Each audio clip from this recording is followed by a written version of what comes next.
Today we're going to look at APIs, SDKs, and libraries. What's common between them and what are the differences? Even though they are all involved in software development, they have a role to play. So let's take a scenario. Let's say you want to build a mobile app that fetches weather data and displays dates in such a way that is meaningful to the user. So instead of just showing a date, you want to say in 2 days time, in 3 days time, and so on. How would an API, an SDK, and library be used to build such an app? Let's get into it.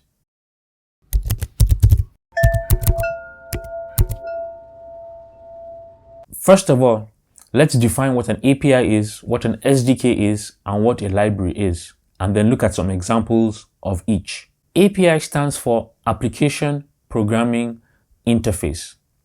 It defines a set of rules and protocols that define how software components communicate with each other. So APIs define the standards of communication between software components.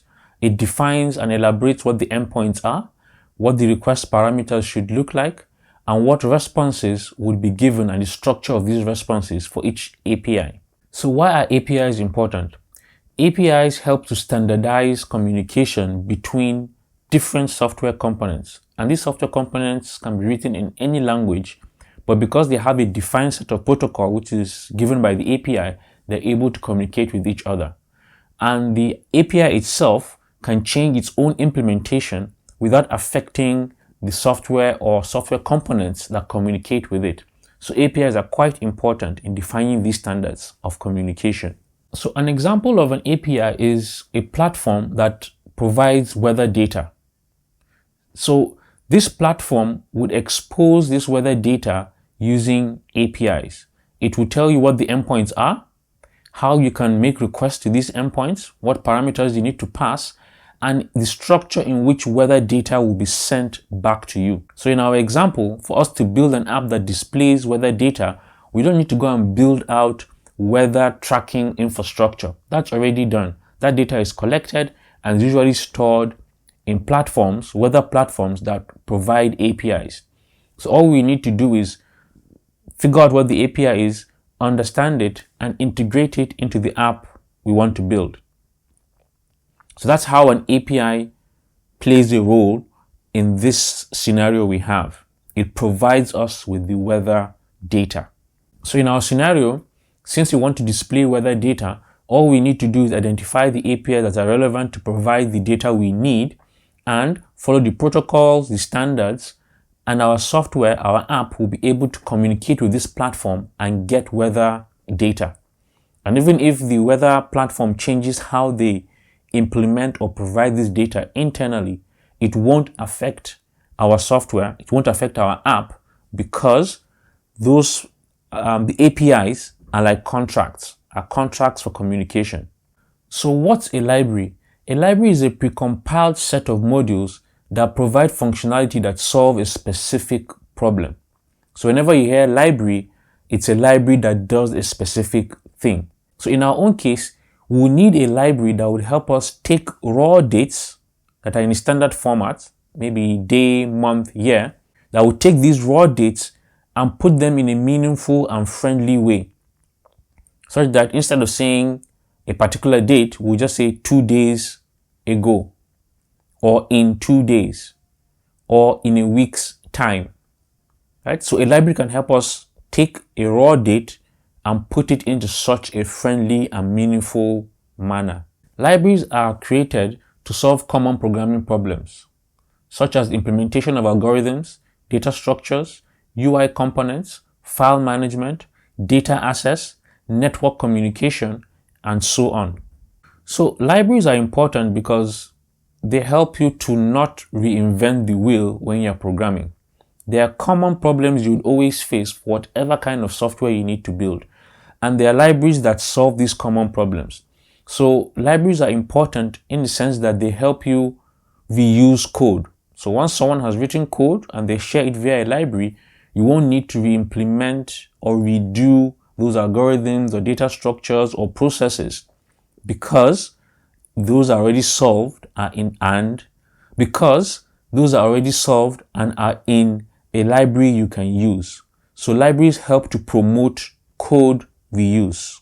So in our scenario, in order for us to display dates in a meaningful and friendly way, we will need a library that will allow us provided the dates for the weather. So we want to do a weather forecast. So we provide the dates to this library. The library will take these dates and return meaningful dates. So it will say in 1 day's time, in 2 days' time, in 3 days' time, in a week to come, right? If we didn't have this library, we would need to code this functionality ourselves. But because libraries exist that solve this common programming problem, we can instead reuse this code in our app. So what's an SDK? An SDK stands for Software Development Kit. It is a toolbox that contains guidelines on how to develop software for a particular platform. It usually contains documentation, code samples, libraries, APIs, and demo applications, all provided in a single unit. And they are aimed at developers that want to build software for a specific platform. So a software development kit aims to make it easier for developers to build software for a platform. So a software development kit can contain APIs, can also contain libraries.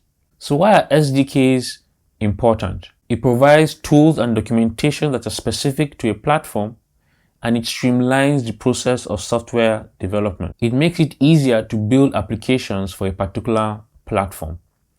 So in our example, an SDK could be the Android SDK, because we need the Android SDK in order for us to build the app that would fetch the data from the weather platform and use a library which is different from the weather platform APIs, which is different from the Android SDK, that will allow us present meaningful and user-friendly dates.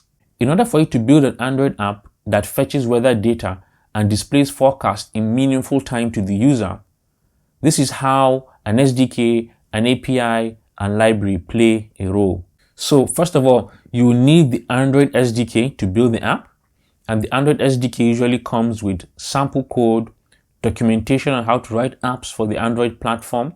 It contains some APIs in there, and libraries and debugging tools that make it easier for you to build this app. The Android SDK also comes with an emulator, which lets you run mobile applications in a device-like interface without using a physical mobile device. To display the weather information, the weather forecast, we don't want to go and start building up a whole weather infrastructure. All we need to do is identify a weather platform that offers an API that we can integrate with. The API will define the protocol and standards that our app will use to communicate with the weather platform. And we can use that to get the weather data we need to show the forecasts in the app we're building. So instead of showing raw dates in the app, having the date, the month, and the year, we want to show meaningful dates, like in 2 days' time, in 3 days' time, in a week's time. So to do that, we need to be able to take a raw date and convert it into this meaningful date. So instead of implementing the algorithm that will do that transformation of a raw date into a meaningful date, we can simply use a library in our app that will take raw dates and give us meaningful dates as an output. So in our scenario, you can see how we use the Android SDK to build the app, how we use the weather API to fetch data that provides weather forecast, and how we can use a library that allows us to transform raw dates into meaningful and user-friendly dates. So thank you for watching this video. If you found anything valuable, please consider subscribing. I've moved from 7 subscribers to 14 subscribers to now 20 subscribers. Thanks to all of you that have subscribed so far. Remember, the goal is to get to 1,000 subscribers before the month ends. So we have 980 subscribers to go. So if you're watching this and you haven't subscribed, please subscribe, like, and share, especially if you know someone who is getting started in tech that needs to figure out all these things. That's why I record these videos, to help people master the skill of software development. Thank you.